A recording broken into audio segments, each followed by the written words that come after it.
François Blondet,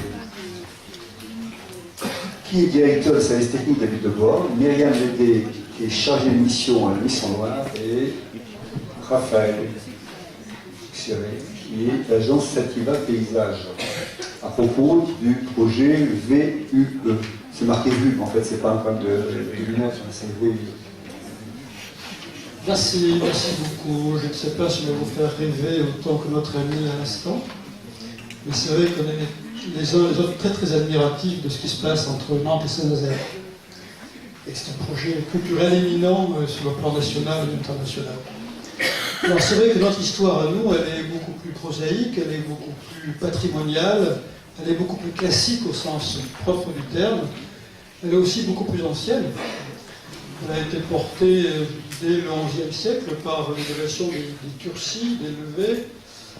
Donc vous pouvez découvrir ce que vous venez à Blois. Et pour ceux qui viennent à Blois pour la première fois, ou probablement qui sont déjà venus étant petits, mais par obligation, aujourd'hui ils viennent par plaisir, on voudrait leur faire découvrir effectivement ce paysage emblématique des bords de Loire et en même temps de quelle façon il a changé, de quelle façon il va changer. Et surtout, mon propos portera sur comment les habitants ont appréhendé le passé, comment ils appréhendent le présent et comment ils construisent l'avenir. Alors, d'abord, notre territoire. Première dépôt. Notre territoire, c'est tout à la fois une agglomération et un pays. Il s'étale sur 40 km de long, 20 à 30 km de large. Et sa caractéristique, voyez-vous, c'est de tout à la fois d'être un paysage, au sens propre du terme, puisque nous avons une forêt de domaniale très importante au nord du fleuve et 3 forêts domaniales au sud. C'est la forêt de Russie, la forêt de Boulogne et la forêt de Chambord. Et nous sommes de part et d'autre, donc nous sommes sur le site classé par l'UNESCO, évidemment, et de part et d'autre du site classé par l'UNESCO, avec, donc à partir du classement, donc l'apport évidemment du domaine de Chambord et de son port emblématique, la commune de Saint-Gué. Et c'est cet ensemble, en fait, que nous sommes appelés à gérer, donc depuis maintenant plusieurs années. Sachant que nous avons tout à la fois construit des outils, nous avons imaginé aussi, nous avons porté des réflexions, nous commençons à porter des actions, et que de ce paysage, tout à l'heure le vice-président en parlait, nous voulons en faire un facteur identitaire très fort, et qui soit partagé par l'ensemble des habitants. Nous avons vécu à partir du XIXe siècle un double traumatisme qui a marqué les esprits durant très longtemps.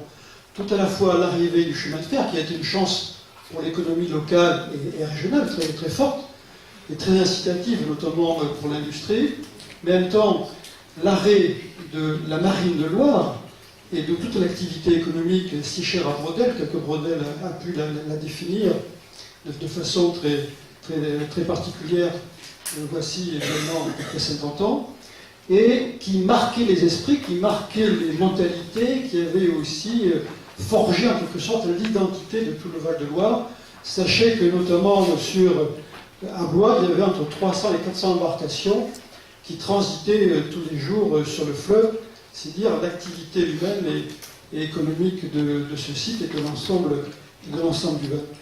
Cette identité forte donc, a été perdue par un deuxième traumatisme qu'ont vécu donc, les habitants sur l'ensemble du Val, c'est les 3 inondations très catastrophiques de l'époque, des crues dites centennales, en 1846, 1856 et 1866. Et donc, pendant près d'un siècle, on va perdre cette identité forte, on va se chercher, le fleuve va devenir un objet non plus de convoitise, mais d'utilisation commerciale avec extraction des granulats.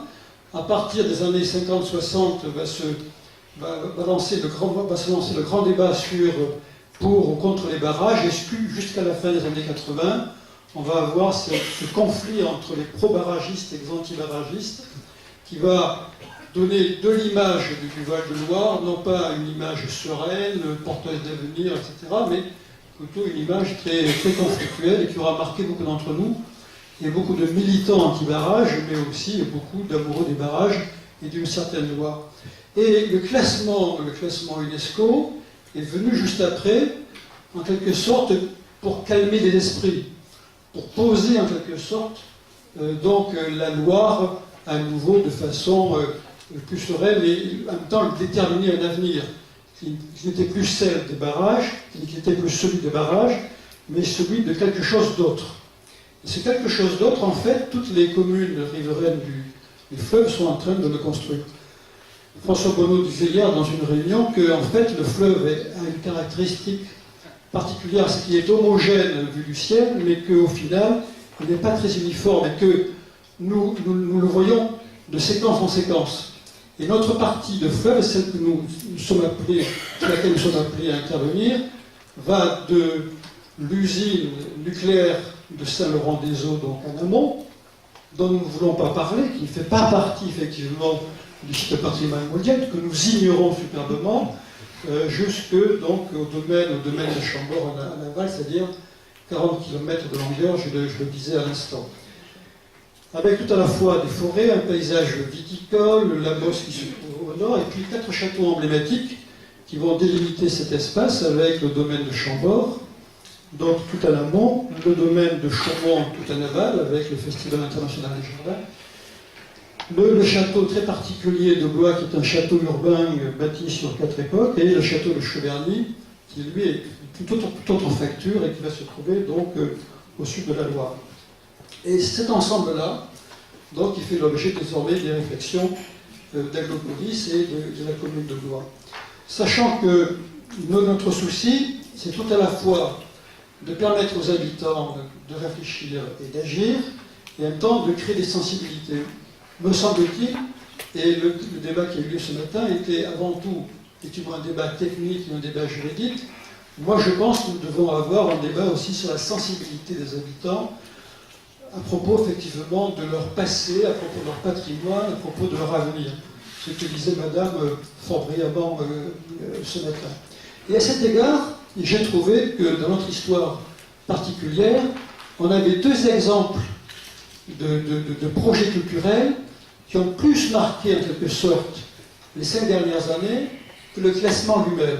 Ça a été l'histoire de la bouillie, je vais en dire un mot, et la suppression du petit barrage, donc, qui était un barrage mobile qui se trouvait à l'amont de Blois, dont parlait effectivement le maire André Courselotin. Ces 2 événements, qui peuvent sembler anodins, ont au final énormément contribué au changement des mentalités. La bouillie, c'était quoi? Peut-être qu'on peut venir sur le 3e diapo. C'est ce que vous avez en bas, à droite. C'est un déversoir, comme il y en a bien d'autres effectivement sur la Loire, qui permet donc, lorsque l'étiage est à 2000 ou 2500 mètres cubes seconde, donc à l'eau de se déverser sur la partie sud de la ville, et ce qui permet donc de neutraliser les effets de l'eau sur le pont Jacques-Gabriel, donc au cœur de la ville. Cet espace-là avait été bâti sans autorisation ou avec autorisation des élus au fil du temps, et donc là se trouvaient à peu près 400 personnes qui avaient pris possession, qui avaient construit, qui avaient habité donc depuis à peu près 50-60 ans, et à un moment donné, on a pris la décision de les déménager, de les enlever de ce site, décision éminemment politique, mais je vais dire avant tout culturelle. C'était pas simple, il fallait expliquer, il fallait persuader, il fallait faire comprendre que c'était une nécessité vitale. Et en même temps, c'était un exemple pour l'ensemble du Val. Il faut que vous sachiez qu'il y a 300 000 personnes qui sont en zone inondable dans le Val, dans l'ensemble du Val de Loire. Et ces 300 000 personnes le savent, pour autant, ils se sont installés, ils pensent que la crue centennale ou millénaire n'aura jamais lieu et qu'ils seront protégés à jamais. Nous, on a dit, non, faisons un exemple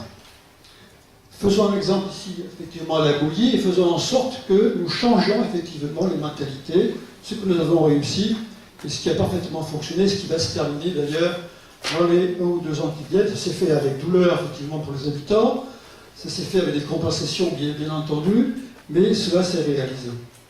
Et le deuxième exemple de ce changement culturel, ça a été effectivement la suppression de ce barrage, ce barrage permettait effectivement une activité type loisir, donc en amont du barrage, et donc des activités à partir de ce plan d'eau, notamment des activités nautiques. Donc pour dire que tout à la fois le classement a été nécessaire, il a été une réussite, mais en même temps que d'autres événements sur l'ensemble du Val sont nécessaires pour modifier les mentalités. Mais les mentalités ont été aussi apportées par les habitants eux-mêmes. Lorsque je disais tout à l'heure que l'identité forte du 19e siècle avait disparu, que l'identité était désormais en devenir, c'est à nous à la construire, mais avec eux. Et l'exemple maintenant qui est porté notamment au niveau de la ville de Blois, dont on va parler de nos amis, c'est un peu ça, c'est-à-dire qu'on essaie de négocier avec eux la façon d'aménager le cœur de ville, et pas seulement le cœur de ville, les bords de Loire, et aussi le quartier de Vienne, qui est de l'autre côté de la ville, et qui permet donc à beaucoup d'habitants d'avoir une vue absolument splendide. Et d'ailleurs, je vous invite, pour ceux qui ne connaissent pas Blois, à redécouvrir la ville par la rive sud. C'est la façon la plus sympathique et la plus évidente de découvrir l'ensemble du site, d'y aller, de s'y poser. Et j'admire, j'approuve effectivement ceux qui habitent dans ce quartier merveilleux. Je n'en dis pas plus, mes amis vont prendre le relais pour dire simplement que les valeurs que nous véhiculons et que les experts ont désignées, mais aussi que les habitants défendent, et que en même temps les habitants en défendent d'autres, c'est tout à la fois l'amphithéâtre urbain monumental si cher à Victor Hugo, que Victor Hugo lui-même avait décliné dans un ouvrage. C'est dans cet amphithéâtre au cœur de la ville, entre les deux éperons, les perrons tenus par l'évêché, les perrons tenus par le château. C'est d'autre part la maîtrise de l'eau au fil du temps, et notamment l'ingénierie qui a prévalu pour faire marcher en quelque sorte les bateaux au fil de l'eau et les protéger du fleuve. Et en même temps, c'est l'expression remarquable de la Renaissance du siècle des Lumières au travers des bâtiments historiques et donc, qui bordent le fleuve et qui sont très protégés et qui ne sont pas altérés par d'autres bâtiments.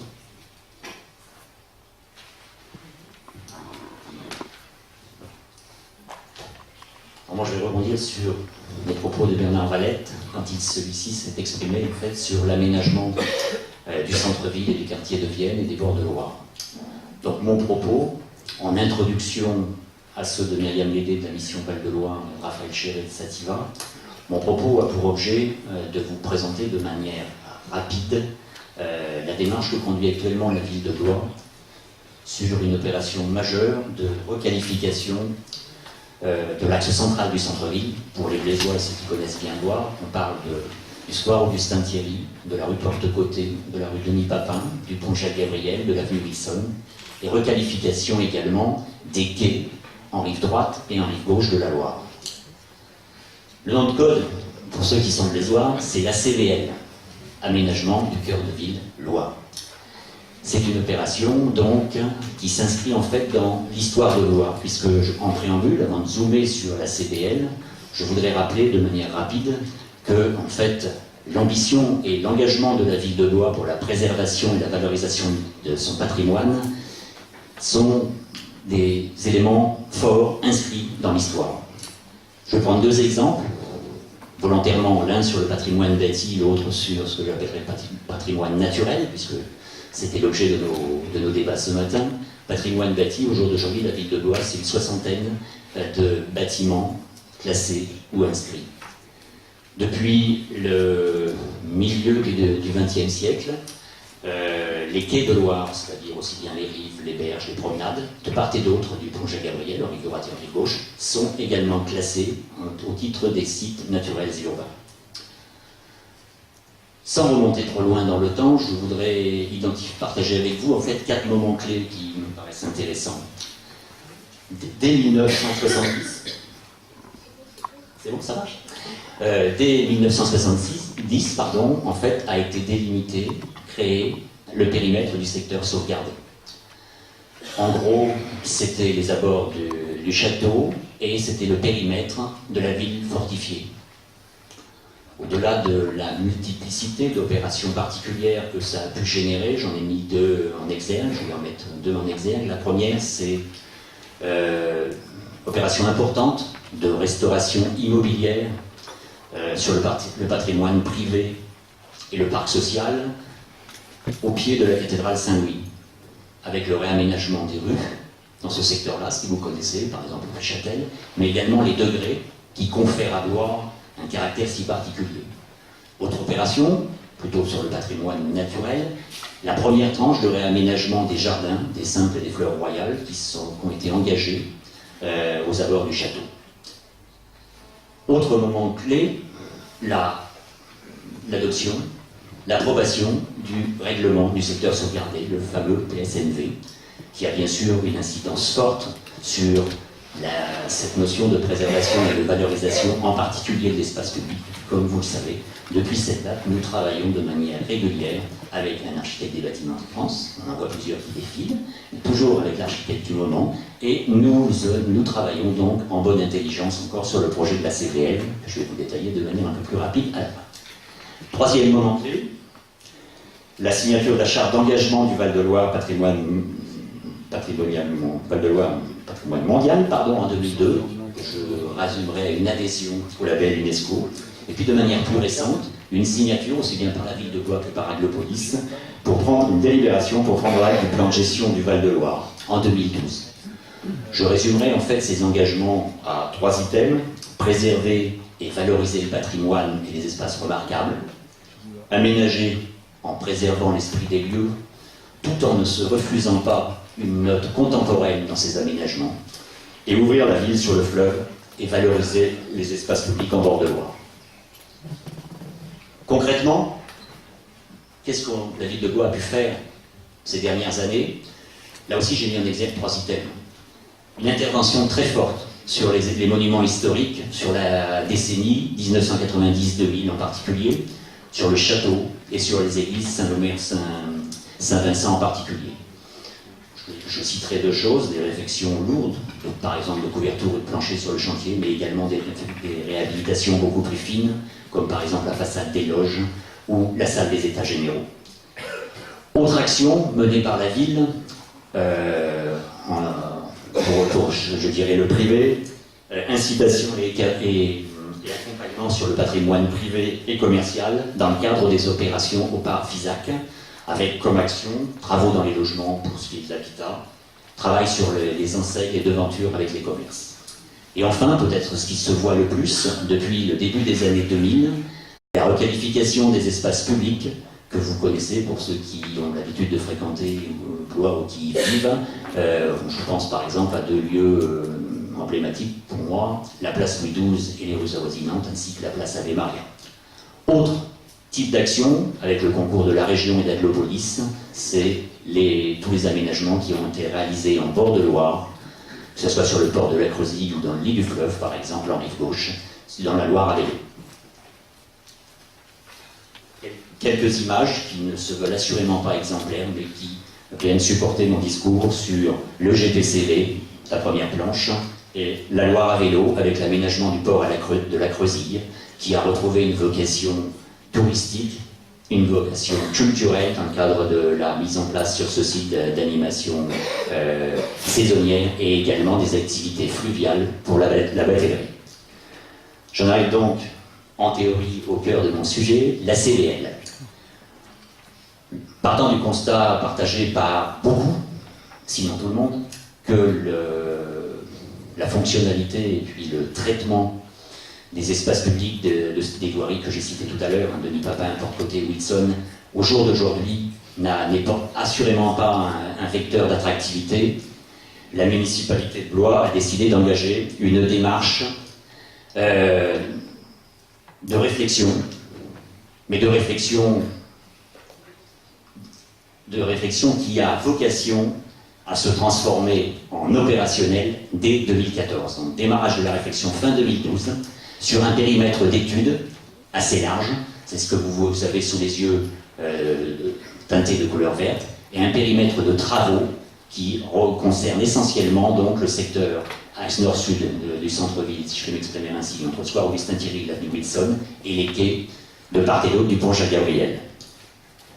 Les objectifs de la ville de Blois, on pourrait les multiplier, je les ai résumés en 3 grands objectifs: l'élargissement du centre-ville vers le quartier-gare, en lien avec le projet urbain de la gare, également l'élargissement du centre-ville vers Blois-Rive Gauche, mais aussi essayer d'améliorer la liaison entre ce que j'appellerais la partie commerciale au bas de la ville et la partie du centre administratif, c'est-à-dire dans le secteur du Conseil général de la cathédrale Saint-Louis et du centre administratif. Donc une vocation d'extension travaillée, réfléchie, mais une extension forte du centre-ville. Deuxième objectif, ouverture de la ville sur la Loire, en favorisant les vues sur le fleuve, qui au jour d'aujourd'hui sont très rares, et également de favoriser les parcours vers le fleuve et le long de ses abords. Et enfin, troisième objectif, qui va avec une redynamisation, une nouvelle attractivité du centre-ville, c'est un renforcement des fonctions commerciales et résidentielles, en faisant du réaménagement d'espace public une sorte de locomotive, une sorte de levier pour une réinstauration et un nouveau souffle commercial, et une pérennité de l'attrait touristique. Il vous reste 10 minutes. Oui, alors je vais aller très vite, et après je vais passer la parole. En fait, la démarche qui a été menée par la ville de Blois, c'est de recourir à une assistance à maîtrise d'ouvrage, assistance à maîtrise d'ouvrage pluridisciplinaire, avec 6 composantes: architecte urbaniste, paysagiste, bureau d'études circulation, bureau d'études VRD, concepteur lumière et cabinet conseil en concertation communication. Je m'arrêterai là, je laisserai la parole à Sativa, qui est mandataire de ce groupement. Voilà.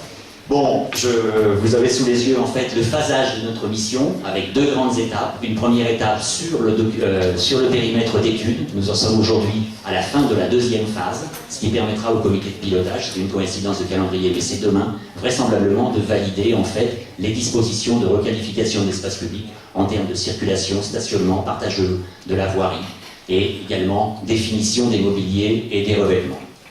Et nous attaquerions alors à ce moment-là la phase plus opérationnelle en séquençant le périmètre de travaux, puisque comme vous vous en doutez, c'est une opération qui sera phasée dans le temps, au moins un mandat. Et puis je voulais terminer pour faire le lien effectivement avec la mission Val-de-Loire. Donc, dans notre cahier des charges, nous avons pris en compte la valeur UNESCO, la VUE. Nous l'avons pris en compte en l'intégrant donc de manière en l'associant en fait la mission Val-de-Loire à la rédaction du cahier des charges sur ce volet. Également, la mission Val-de-Loire a produit pour notre consultation un dossier de caractérisation de la VUE sur loi, qui a été jointe en pièces servant à l'intelligence du projet, au même titre par exemple que le PSMV ou que le PLU ou le contrat de DSP. Et puis nous avons intégré dans notre première phase de mission AEMO un diagnostic patrimonial et paysager. Et la position est toute trouvée. Merci François. Donc je vais être très synthétique. L'idée c'est, on a tenté l'expérience partenariat avec la ville, voir comment la caractérisation de la VUE, la valeur universelle exceptionnelle, pouvait éclairer les choix d'aménagement. C'est une expérience, donc je vais vous identifier de façon très rapide les points qu'on a retenus comme étant relevant de la valeur patrimoine mondial, et ensuite je passerai la parole à Raphaël qui fera la correspondance entre ces critères, entre ces éléments remarquables et la façon de repenser ou de penser la conception la requalification des espaces publics. Donc première diapositive, très rapidement, donc Val-de-Loire 280 km. La valeur universelle exceptionnelle, simplement ce qu'il faut retenir, c'est qu'il y a 3 critères fondés sur le fait que le Val-de-Loire sur 280 km a une densité unique en matière de patrimoine architectural et urbain. Critère 2, c'est l'authenticité du paysage fluvial. Et critère 4, nous relevons de 3 critères, mais c'est de 1, 2 et 4, sachant qu'il y a un critère d'inscription sur la liste du patrimoine mondial. Le 4e, lui, qualifie les expressions paysagères héritées de la Renaissance et du siècle des Lumières. L'exercice a été de voir quelles étaient les correspondances entre ces 3 critères sur le périmètre d'études que nous a présenté François. Donc la méthode, c'est qu'on a fait appel à une historienne, Caroline Barret, qui bien sûr a rencontré Pierre-Gilles Giraud et puis Bruno Lignard, et on fait une étude historique exhaustive avec un inventaire des sources iconographiques, cartographiques, enfin une étude paysagère réalisée par Sativa. Le deuxième point, c'est qu'on a donc travaillé de façon collective en associant les historiens et les paysagistes et aussi et surtout le service territorial d'architecture et du patrimoine dirigé par Jacques Devanois, que je salue, et bien sûr la mission Val-de-Loire. Et nous avons donc essayé d'identifier ce qui relevait de ces 3 critères pour chacun les fonds du patrimoine qui relèvent de chacun de ces critères et mettre en face des recommandations. Alors, de façon simple, le premier critère, c'est que Blois est un amphithéâtre urbain, donc qui est lié à la géographie du site, tout simplement. Vous avez là un fleuve puissant, un coteau à brûle de plus de 50 mètres de dénivelé, avec deux nappes phréatiques, une qui correspond à la vallée de la Loire et l'autre la vallée de la Beauce, le plateau de la Beauce, pardon. Et il y a un écoulement des eaux du plateau de la Beauce qui va vers la Loire. Tout ça pour vous expliquer que vous avez un site géographiquement qui est déjà très démonstratif et occupé depuis le Haut Moyen-Âge par une cité et surtout par une résidence seigneuriale. Mais il faut attendre jusqu'au XVIIIe, la cité princière donc était sur son éperon rocheux et elle tournait le dos à la Loire. Et les activités économiques, par contre, liées aux abbayes, elles, étaient reliées à la Loire, mais il faut attendre la construction sur le second coteau du palais épiscopal pour qu'on ait ce retour vers la Loire. Toujours est-il que, je n'ai pas le temps de vous expliquer pourquoi, ça serait trop long. Toujours est-il que le premier critère, merci Emmanuel, je t'entends. Non mais ça me fait, je suis désolée. Mais...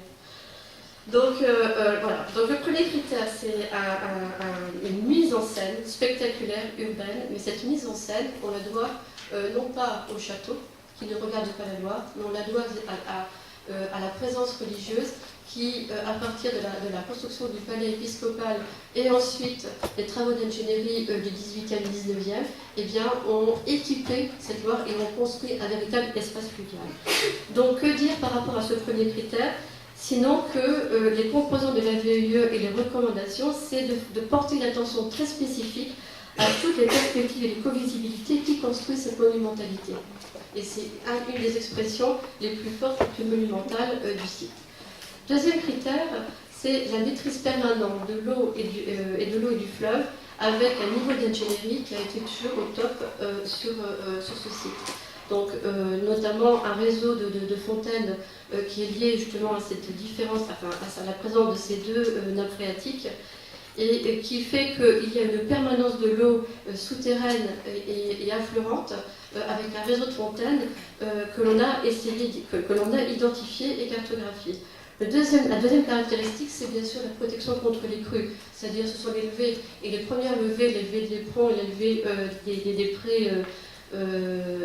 des prés carrés, eh bien c'est sous l'ordre de Marie Médicis. Donc ce n'est pas elle, Catherine Médicis, pardon, ce n'est pas elle qui a construit, mais c'est Henri III, mais néanmoins c'est elle qui a vu que cette cité princière devait justement se préserver d'un fleuve très puissant et a construit ces levées qui dérivaient les crues les plus dévastatrices. C'est aussi bien sûr les franchissements du fleuve avec les ponts chartrains et puis bien sûr le pont Jacques-Gabriel au XVIIIe, la construction progressive d'un espace fluvial et qui a été consolidée au XIXe avec cette mise en scène urbaine. Toujours est-il que ce qui est important qu'on a identifié comme devant être pris en compte, c'est la présence sous-jacente de l'eau dans le centre-ville. Ce sont les linéaires portuaires sur les deux rives et les franchissements de la Loire, vestige de l'ancien pont, bien sûr le pont Jacques-Gabriel et le pont Saint-Gervais. Il ne faut pas oublier que l'axe nord-sud du XVIIIe, eh bien, il relie les deux quais de Mille-Papins jusqu'au pont Gervais, qui a été construit après le pont Jacques-Gabriel, mais qui s'inscrit dans la même lignée. Enfin, il y a aussi, bien sûr, la promenade du Mail qui ouvre sur le fleuve et qui introduit un autre rapport à l'eau, un rapport plutôt de promenade et de découverte et de détente.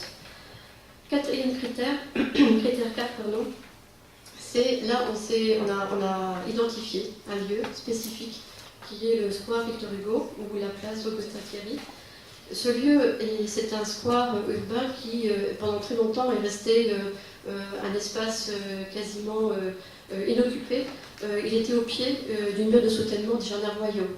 Et ce n'est qu'au moment où Louis XIII a donné en concession cet espace aux jésuites que cet espace est devenu quelque chose qui, lui, s'est inscrit pas en rupture, mais en différence avec la façade du château. Il faut bien comprendre que vous aviez d'un côté une façade Renaissance avec un château princier quasiment inaccessible dans son écrin de jardin.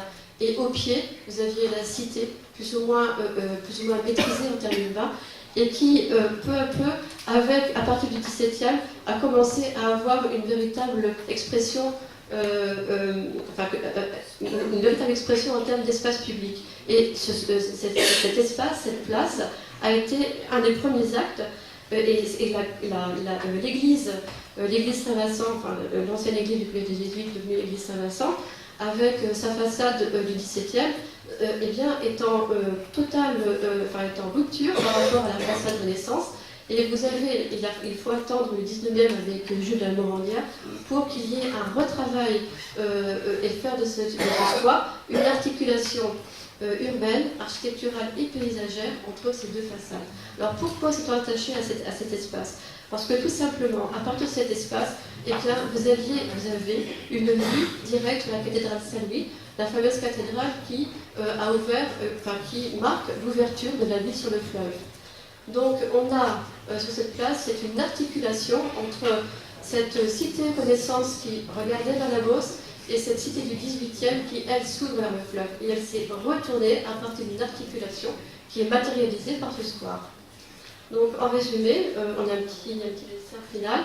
Le génie du lieu, puisque la VUE c'est un peu difficile à comprendre, on peut le résumer avec un terme plus simple, le génie du lieu, c'est une mise en scène fluviale qui fait suite à un retournement de la cité vers le fleuve. Avec, première étape, la cité royale de la Renaissance, ce sont des ponts rocheux. Seconde étape, le retournement de la cité vers le fleuve avec l'ouverture d'un axe nord-sud. Troisième étape, la cité épiscopale au XVIIIe, qui elle-même est marquée par le palais, les terrasses, qui sont un véritable belvédère sur la Loire. Et ce belvédère est rappelé un peu plus tard par l'équipement du port et des mailles, de part et d'autre du pont Wilson, excusez-moi, par et d'autre du pont Jacques-Gabriel, et qui justement rappelle la maîtrise de l'aménagement du fleuve à partir du XVIIIe. Enfin, la dernière étape, c'est ce square qui est cette articulation. Donc, il faut bien comprendre que la caractérisation de travail à la fois paysager et historique a permis d'identifier une histoire, a permis d'identifier et de mettre en exergue quelques points forts de l'histoire de la ville qui relèvent des critères patrimoniaux. Maintenant, nous allons voir, à partir de cette caractérisation, comment un concepteur a repris ces éléments pour alimenter, éclairer ses choix. Alors, je pense qu'il nous reste 5 minutes. Donc... Alors, et en aucun cas, on va vous présenter l'ensemble du projet de ce qui est ressorti de l'ensemble de cette étude. L'objectif d'aujourd'hui, c'est vraiment de dire comment on a pu intégrer le travail sur la caractérisation de la vue dans notre propre travail de concepteurs classiques, passant par un diagnostic et des étapes de conception scénario. Donc, en parallèle de nos diagnostics, ça a pu être concomitant, et puis c'était une expérience, c'est la première fois que c'était mené sur un territoire à Blois, donc on était tous un peu pionniers ou cobayes, je ne sais pas, de cette expérience en ce moment.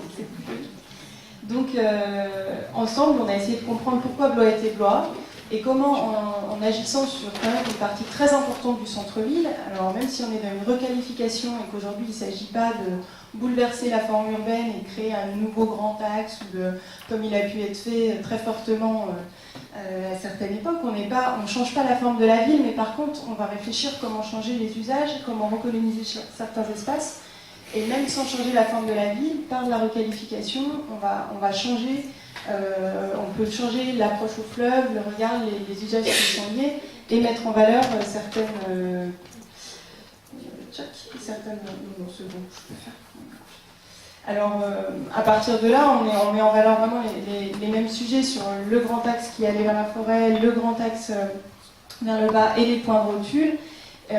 De ces axes-là et de la manière dont le centre-ville est inscrit dans la vallée de la Roue, hein, cette petite rivière qui a sculpté au départ la vallée dans la vallée, cette vallée du centre-ville, qui fait qu'on a cette rue Denis Papin porte-côté totalement encaissée. Donc, à partir de là, on a vraiment un centre-ville, une vallée dans une vallée, deux grands axes construits au fur et à mesure du temps, donc une ville qui se tourne vers le coteau et une ville qui se tourne vers la Loire, une interface très importante entre le centre-ville et la Loire, et qui en même temps est très sous-exploitée actuellement, c'est-à-dire que la reconquête du fleuve qui a été menée dans beaucoup de villes n'a été abordée à Blois beaucoup côté Vienne, mais pas encore beaucoup côté Nord, donc c'est vraiment dans cette dynamique-là.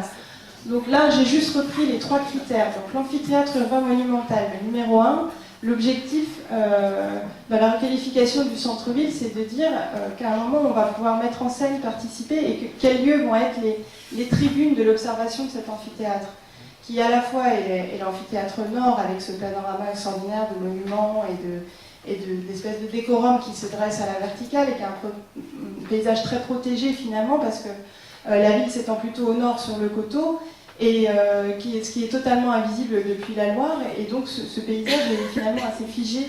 Donc le pont, les têtes de pont sont des lieux stratégiques pour pouvoir observer cet amphithéâtre urbain monumental. Et donc, par exemple, en travaillant sur les requalifications du pont, en y ramenant un double trottoir, en pouvant le pratiquer, le circuler et faire un vrai lien entre le nord et le sud de la Loire, entre Vienne, que Vienne et Vielle-Wilson se rapprochent au centre-ville, pouvoir créer une vraie place en tête de pont sud, qui soient des lieux d'observation aussi du centre-ville de l'autre côté, et vice-versa, on verra. On travaille sur ces tribunes d'observation de cet amphithéâtre urbain monumental.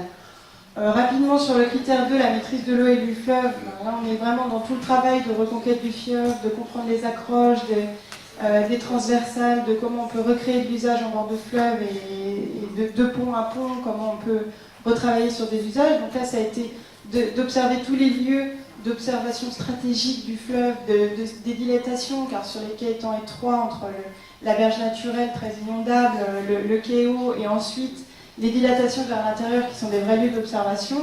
On a stratégiquement des lieux comme le Sport Balin de la Bessière qui peuvent être des véritables balcons vers la Loire, où à partir du moment où on dégage la vue, ou même très simplement on recrée le lien vers le quai, on va retrouver la berge en face, le front que l'on trouve de l'autre côté de la Loire. Pareil pour le Mail Saint-Jean, qui est à proximité directe de la tête de pont et du centre-ville, de la place Ave Maria, et qui actuellement est occupé essentiellement par du stationnement très utilisé, une promenade avec la Loire à vélo qui vient de se recréer, qui déjà commence à réinstaurer de l'usage vers le fleuve. L'été, on a la promenade base qui est aussi ouverte et qui commence à parler d'expositions, il y a eu des expositions de photos, enfin, on essaye d'amorcer cette reconquête, mais l'objectif, ça serait vraiment de pouvoir, dans le temps, utiliser ce lieu pour que la vie de la ville ne se passe pas uniquement sur les rues intérieures et les places coupées du fleuve que sont Louis XII et Ave Maria, mais aussi puisse se rapprocher de la Loire. Donc là, on est sur un premier tiers, par exemple, du Mail qui pourrait être dégagé, et toute la question est de savoir comment on pourrait avoir sur ce premier tiers des circulations, des solutions de talus pour pouvoir regarder la Loire, des bancs surélevés, enfin toutes de choses qui pourraient faire que très simplement on retrouve le fleuve, même si on n'est pas dans une proximité immédiate due aux inondations, dû à plein de choses qui font qu'il y a des contraintes. Comment retrouver vraiment la Loire et des usages. Au niveau du critère 4, qui est le square Victor Hugo, place Augustin-Thierry, c'est un lieu, on l'a dit, éminemment stratégique de liaison entre le grand axe de la gare, l'axe historique vers le château de Bury, et l'axe sud, avec ces deux vues principales, qui est le lien à retrouver entre l'église et le château, et le lien à retrouver entre l'avenue Jean Maigret et la rue Porte-Côté. La porte du côté, c'était bien ça, on est à la limite des anciennes murailles, et la porte-côté, c'était la porte du côté du centre-ville. Et pouvoir retrouver ce lien quand on vient depuis la gare, de voir directement la porte-côté, donc l'entrée du centre-ville, et comprendre les circulations et se repérer dans la ville, est quelque chose de très important, où le réaménagement de ce lieu en est un peu la clé. Donc à partir de là, dire aussi comment le dossier l'a vu, le travail de l'historienne a pu enrichir aussi, c'est qu'on a pu avoir une masse iconographique, une masse de recherche sur le travail dans le temps sur ces lieux, qui ont des histoires tellement anciennes qui se superposent à travers le temps, où cette église est venue s'inscrire exactement sur le passage de la Roue, donc cette petite rivière qui en est à la Loire. Et en même temps, ici par exemple, on retrouve les traces encore sur le cadastre d'un ancien réseau qui doit être sous-jacent, qu'on retrouvera certainement un jour en creusant peut-être, de l'alimentation en fait qui vient du gouffre. Derrière l'église, on a un gouffre, on peut faire très vite, j'arrête là après. On a juste un gouffre qui récolte les lots du plateau, qui les redistribue dans un réseau et qui alimentait toutes les fontaines de Blois. Il n'y en a plus qu'une, celle du bar de la fontaine qui est alimentée. Et donc on... Oui, là. Non, c'est sur ça, on va pas pouvoir faire le deuxième atelier tout à l'heure, et on peut pas poser de questions, il y en avait pas assez d'un quart d'heure. Est-ce qu'il y a une question ou deux? De toute manière, c'est un travail en cours, il y aura des expositions partout, donc pour aller les voir. Je voudrais quand même souligner la qualité quand même de cette présentation et du travail et de la réflexion qui est menée au travers effectivement de la qualité exceptionnelle qui permet de faire aussi tout ce travail de recherche. Je crois que ça c'est essentiel, ce travail de recherche qui après conditionne en fait compte les travaux qui vont mener à l'aménagement. Ça me semble extrêmement intéressant. Et puis ce lien des deux rives qui vont rediscuter en préalable, qui sont l'une en face de l'autre forcément, mais qui doivent se parler avec le pont, avec la question sur les circulations douces. On a vu à Bordeaux ce que ça a pu donner aussi en termes de changement, par exemple. Donc je crois que là, on a un projet extrêmement intéressant. Et aussi ce lien, vous parliez de cette classe, c'est vrai que hier, en circulant, on disait c'est dommage. Il y a un problème au niveau de l'aménagement de cette classe. On voit bien le château.